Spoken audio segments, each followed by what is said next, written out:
Para sa dugang nga balita sa Bacolod City kang Negros Occidental, mangin kaupod ta si Adrian Prieto. Si Adrian?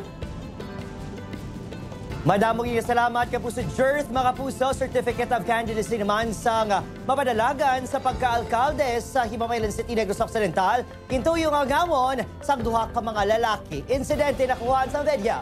Nakatutok Aileen Pedreso.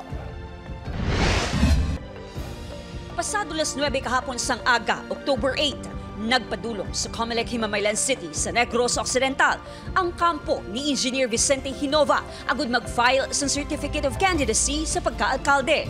Sa video, makita nga pasulod na ini sa Comelec office upod ang pila ka supporters sang hinali ginpalapitan sang lalaki nga nakakalo. Gintuyo sining agawan ng folder kung sari nakasulod ang iya nga COC. Nagsulod pa sa isang Comelec compound, bumigol bilang nag-agaw sa nga ako bilang kapitan ng green na folder. Sa katubot ko, in-attempt ko ang tao nga dumugol.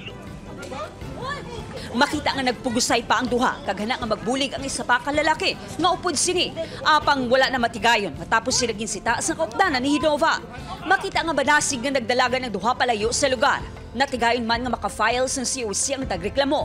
Ginaimbestigaran na sa Comelec kagkapulisan ng insidente. Was reported to me sang agagit na sang election officer, and I told him to make an investigation, to conduct an investigation. Yung na-submit na naman kagabi man sa regional office. They can always file a complaint. Report sa akin. Investigahan natin. Tinitingnan din natin ano ba yung mga possible coordination ng Comelec. Magluwas sa insidente nga na-record sa Himamaylan City. Ginpayag sang Comelec nga wala sang na-monitor nga aberya sa filing sang COC sa iban nga bahin sang probinsya.